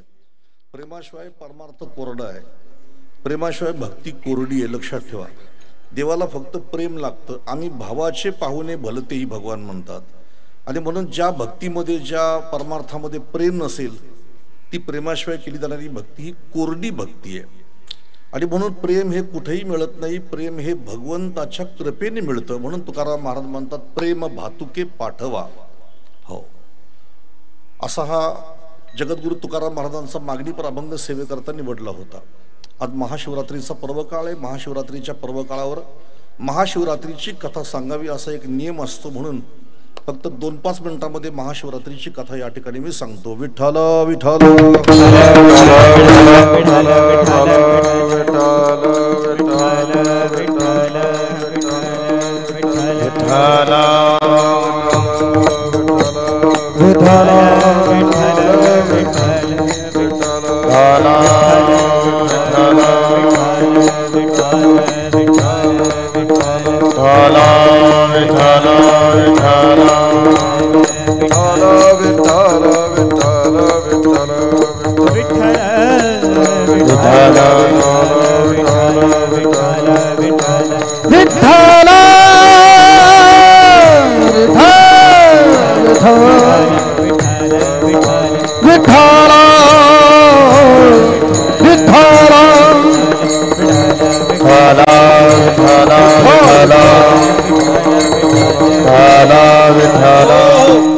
एकदा पार्वती मातेला इच्छा झाली की भगवान महादेवांना आपण विचारू का या महाशिवरात्रीचं महात्म्य काय आहे ते. खरं तर आजची रात्र म्हणजे भगवान शिव आणि शक्तीची खऱ्या अर्थाने एकत्र येण्याची ही रात्र आहे. आजच्या दिवशी भगवान शिव आणि पार्वतीचा विवाह मानला जातो. आता तसं बघितलं तर हे दोघं एकच आहेत. हे दोघं एक आहे. त्याच्याकरता अमृत अनुभवाचा शिवशक्ती प्रकरण पहा म्हणजे तुम्हाला कळेल. आता तू म्हणाल आम्हाला पाहायला सांगतो, मग आम्हाला सांग ना तू काय. भगवान शंकर नको रे वाढू, आता त्याचा आवाज असं बूमिंग होतो, असं बूम होतो आणि मजा येत नाही बोलायला, कीर्तन करायला. हो, माऊली ज्ञानेश्वर महाराज म्हणतात की दोघा एकच सत्तेचे बैसणे, एका प्रकाशाचे लेणे, अनादी एकपणे नांदती दोघे. शिव आणि शक्ती दोघ जण एकच आहेत, पण तिने काय केलं, त्याला आकाराला आणला. हा शिव जो आहे ना हा निराकार आहे, त्याला आकार नाही. अव्यक्तम अरूपम अस्पर्शम. त्याला कान नाही, त्याला डोळे नाही, त्याला नाक नाही, त्याला तोंड नाही, त्याला काहीच नाही. बिनु पद चलई सुनई बिनु कहना कर बिन कर्म करई विधी नाना आनंद रहित सकल रस भोगी बिन बानी बकता बड जोगी. त्याला आकार नाही. भगवान म्हणतात ज्ञानेश्वरीमध्ये, अर्जुना जेथे काहीच नाही, अर्जुना जेथे काहीच नाही आणि तो या प्रकृतीचा पती पाही. ज्याला काहीच नाही तो या प्रकृतीचा पती. मग शेवटी तिला लाज वाटली आणि तिने त्याला आकाराला आणला. बरं का, पतीची आरूपपणे लाजोनिया. बरं का, तिला लाज वाटली आणि त्या आरूप असलेल्या परमात्म्याला तिने जगा एवढे लेणे केले नामरूपाचे. तिने त्या भगवंताला नामरूपाला आणलं. बरं का, ते एक प्रमाण आपण नेहमी म्हणतो, नवे त्याची कैसे झाले रे खेळिया, नाही त्याची दिसू लागले रे, आरूप होते ते रूपासे आले, जीव शिव नाम पावले रे. या भगवान शंकराला तिने आकाराला आणला होता. त्या भगवान शंकराला ती पार्वती माता विचारते, अहो जरा मला सांगा ना महाशिवरात्रीचं महात्म्य काय ते. भगवान शंकर म्हटले, ऐक तुला सांगतो. माझं महाशिवरात्रीचं व्रत आहे ना, जे कोणी यथाविधी करतील त्या माणसांना मी सरळ कैलासावरती थेट माझ्या शिवपुरीमध्ये वास देतो. भगवान शंकर म्हणतात, मला काही लागत नाही, फक्त एक पसाभर पाणी लागतं, फक्त बेलाची पानं लागतात. बरं का, एक पसा पाणी एक बिल्वदल पूजन बहुत सोपे असे, बाकी काही लागत नाही. कुणी पेढे आणो कुणी काय आणो ते त्यांना लख लाभ आहे.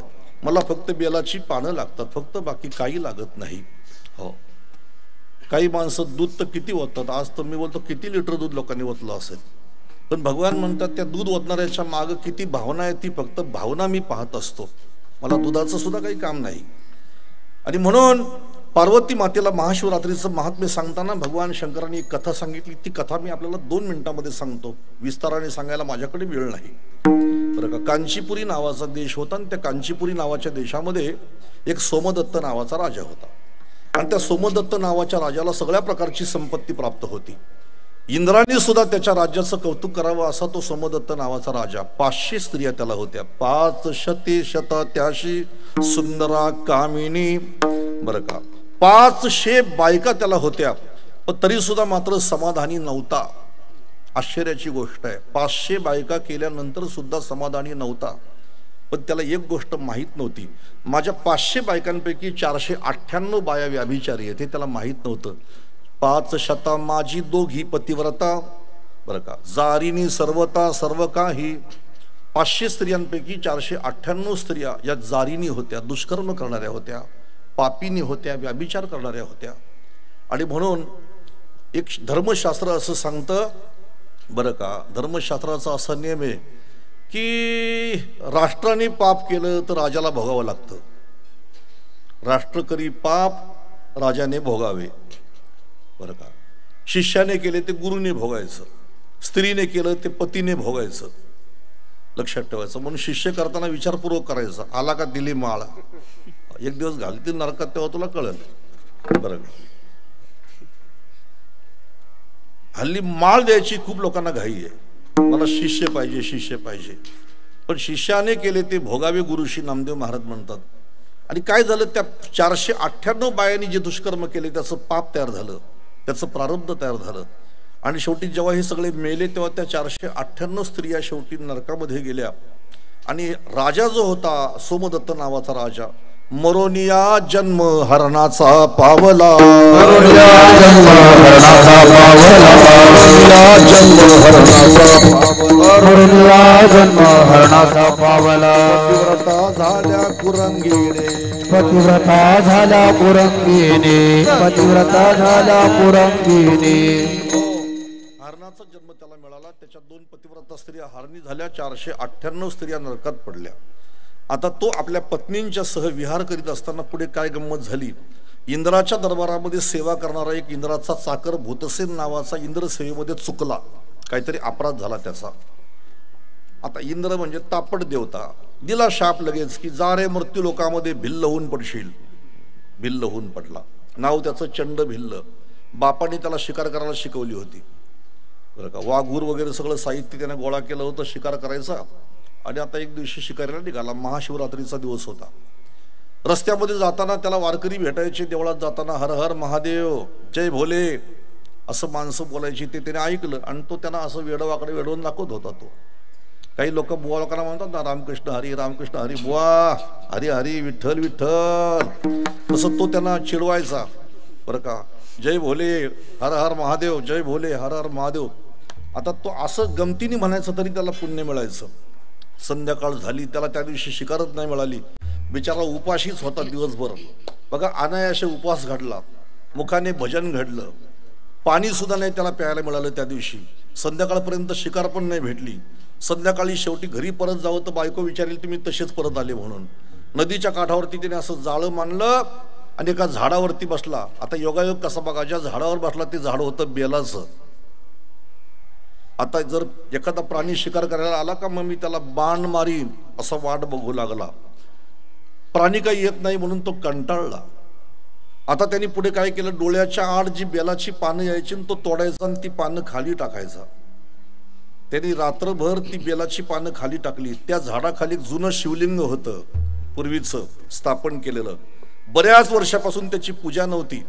पण आता काय झालं, हा वरून जशी बेलाची पानं टाकतो त्याचा परिणाम असा झाला, भोळा महादेव तेने संतोष, भोळा महादेव तेने संतोषला.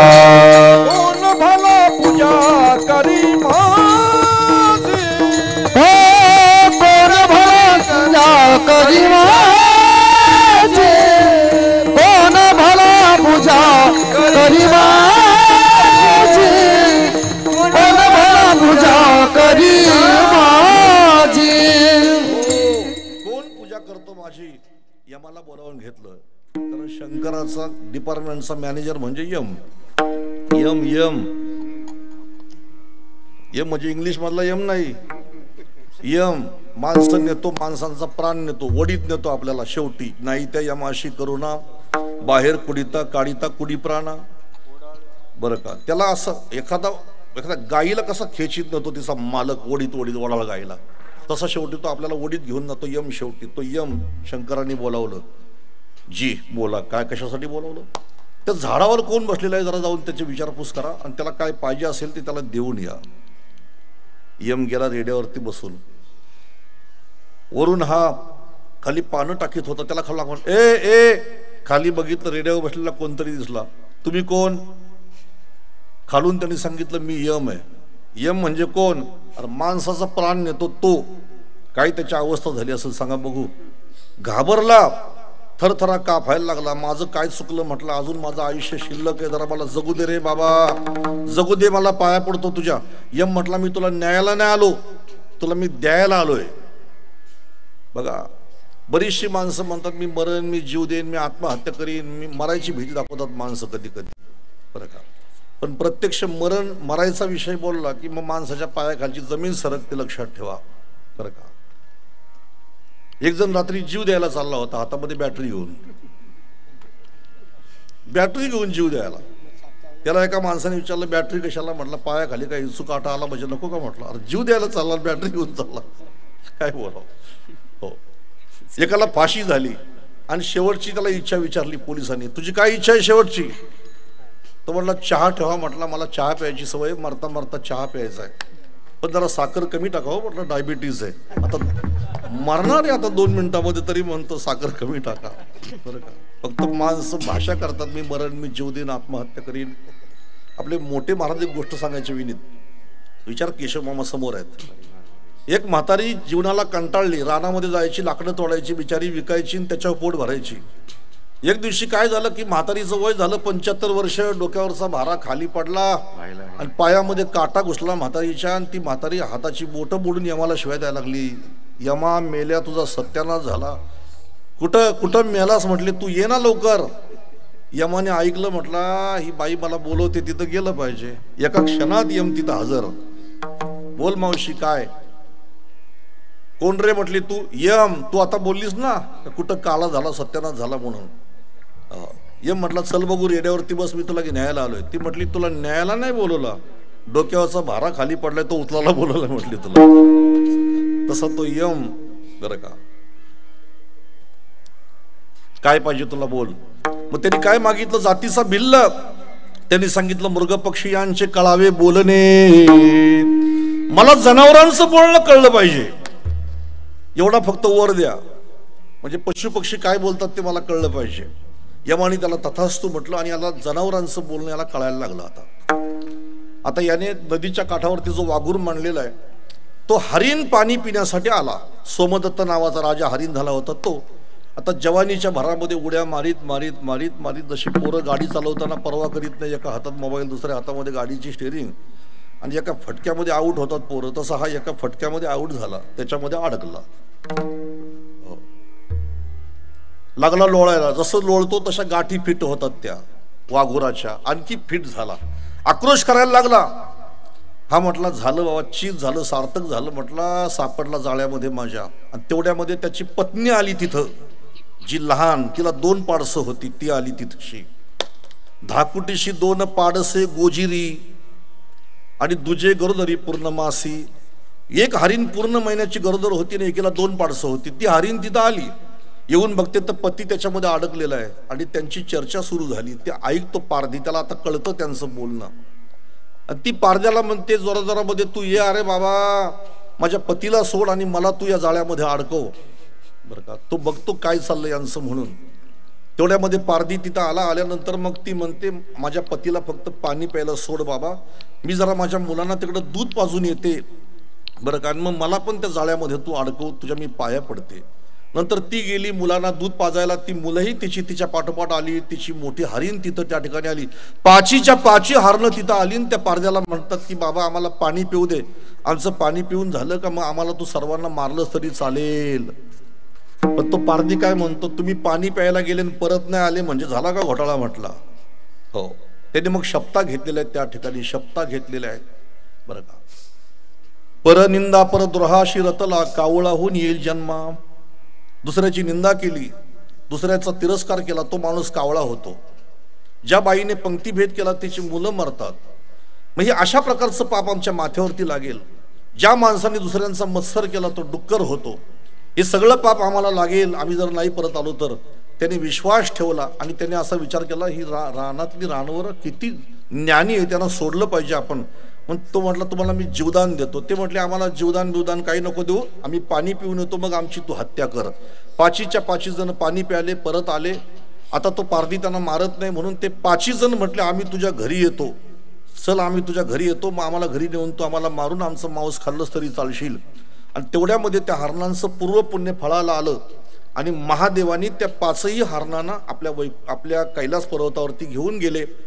पार्वती मातेला भगवान महादेव सांगतात, ती पाचीच्या पाची हरणं मी जेव्हा कैलासावरती आणली तेव्हा तो भिल्ल माझ्यावरती रागावला आणि मला म्हणायला लागला की तुम्ही त्यांना वैकुंठात घेऊन चालले, कैलासावर घेऊन चालले, मग मला का घेऊन जात नाही. मग तेव्हा मी त्याला सांगितलं का तुझ्याकडून चुकून शिवरात्रीचं व्रत घडलंय, आता तू जाणून बुजून जर पुढची शिवरात्र जर भावनेने केली तर मी तुला नक्की माझ्या बाजूला जागा देईन.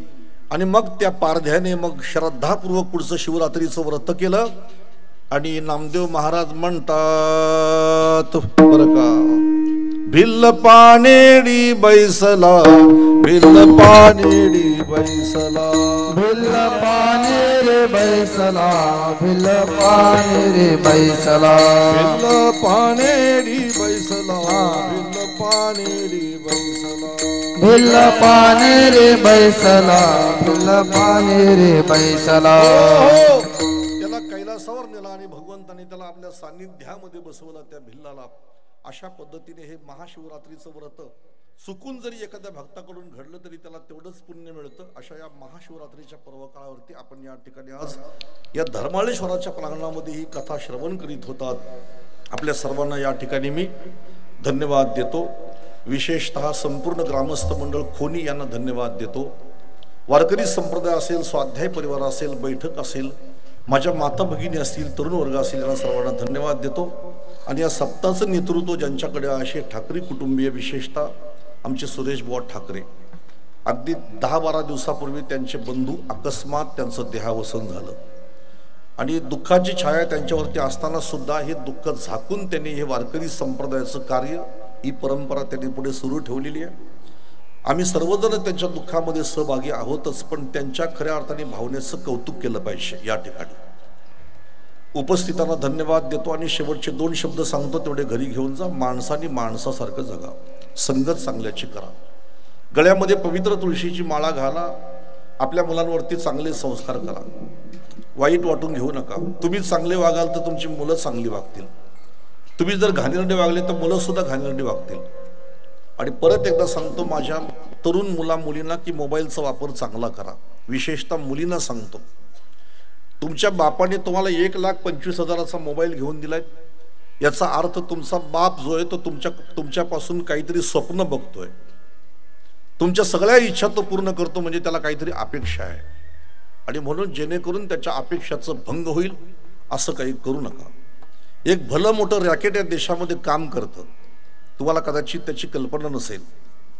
तुमच्या मोबाईलवरती कुणी हाय पाठवलं त्याला हाय देऊ नका, कुणी हॅलो केलं त्याला हॅलो देऊ नका, तुम्हाला कोणी जेवलात का विचारलं का त्याला उत्तर देऊ नका. अनोळखी नंबरवरती तुमच्याशी कुणी लगट करण्याचा प्रयत्न केला, तुम्ही विनाकारण त्याला बळी पडू नका. मुंबईची एक मूर्ख मुलगी मोबाईलवरती प्रेम करून एका मुलाच्या प्रेमात पडली आणि 36 तुकडे झाले त्या पोरीचे, एका मुलीचे 70 तुकडे झाले. हे सांगतो कशासाठी, तर आजही आपल्या मुली मूर्खासारख्या वागतात. म्हणून सांगतो तुम्हाला, नीट वागा, चांगलं वागा. आणि पुन्हा एकदा सांगतो, सजीवावरती प्रेम करा. माणसं निर्जीवावरती प्रेम करतात पण सजीवावरती प्रेम करत नाही. ही जिवंत माणसं, यांच्यावरती प्रेम करा ना. पण जिवंत माणसाची निंदा करायची आणि मेल्यावर त्याचं कौतुक करायचं, काय त्याला अर्थ आहे. एखादा मेला का 10व्याच्या दिवशी बोलायचं, एक नंबर माणूस होता, भारी होता, गावाला त्याची गरज होती. आणि जिवंत असल्यावर म्हणतात हा कधी मरल. मेल्यावर त्याचं कौतुक करायचं आणि जिवंतपणे निंदा करायची, असं करू नका. घरातले जिवंत उंदीर ठार मारायचे आणि टिटवाळ्याला लावून उंदराच्या कानामध्ये गोष्टी सांगायच्या. घरातले उंदीर जिवंत ठेवीत नाही, माणसं ठेचून मारतात, औषध घालून मारतील, पॅडला चिटकवून मारतील, पिंजऱ्यामध्ये कोंडवतील, नाही भेटला हातात तर फटका देऊन संपवतील. आणि चतुर्थीला टिटवाळ्याला लावून गणपतीचा उंदीर आहे त्याच्या कानामध्ये सांगतील, देवाला सांगू आमचं कल्याण कर. तो म्हटला तू इथून फक्त जा, मग बरोबर तुझी वाट नाही लावली तर मी पण नावाचा उंदीर नाही. रस्त्यामध्ये नाग दिसला का ठेचून मारायचं आणि शंकराय देवळात नागाच्या पाया पडायचं. घरातले बैल चांगले चापकाने फटकवायचे आणि शंकराय देवळात नंदीच्या जाऊन शपटाला हात लावायचा. कुत्र्यानं दगडी मारायच्या आणि दत्ताय देवळात जाऊन कुत्र्याच्या पाया पडायचा. अरे हा कुठला परमार्थ आहे. जगातला प्रत्येक जीव ईश्वराने घडवलेला आहे आणि जगातला मंदिरातली मूर्ती माणसाने बनवलेली आहे. ही मूर्ती माणसाने बनवलेली आहे, जगातला जीव ईश्वराने बनवलेला आहे. म्हणून माणसाने माणसांवरती प्रेम करणं हा जगातला सगळ्यात मोठा परमार्थ आहे. याच्यापेक्षा जगामध्ये परमार्थच नाही. म्हणून झालेली सेवा भगवान महादेवाच्या चरणी समर्पित करतो. इथं माझ्या सेवेला विराम देतो. खरं तर मला थकवा प्रचंड आहे. 3 कीर्तनं सकाळपासून केलेली आहेत. बोलण्याचा अवसर नाही, पण भगवंताने करून घेतली सेवा. जाता जाता तुम्हाला एक निमंत्रण देतो. येत्या 27 तारखेला तुकाराम बीज आहे आणि तुकाराम बीजेचा कार्यक्रम आमच्या पाल्याला मोठ्या प्रमाणामध्ये असतो. आपण सर्वांनी तुकाराम बीजेला संध्याकाळी 5 वाजायच्या नंतर यायचं आणि रात्री 9 पर्यंत थांबायचं. सकाळी तुम्ही देऊला जाऊ शकता, पण संध्याकाळी मात्र पाल्याला आवर्जून या. हेच आपल्या सर्वांना निमंत्रण. ज्ञानेश्वर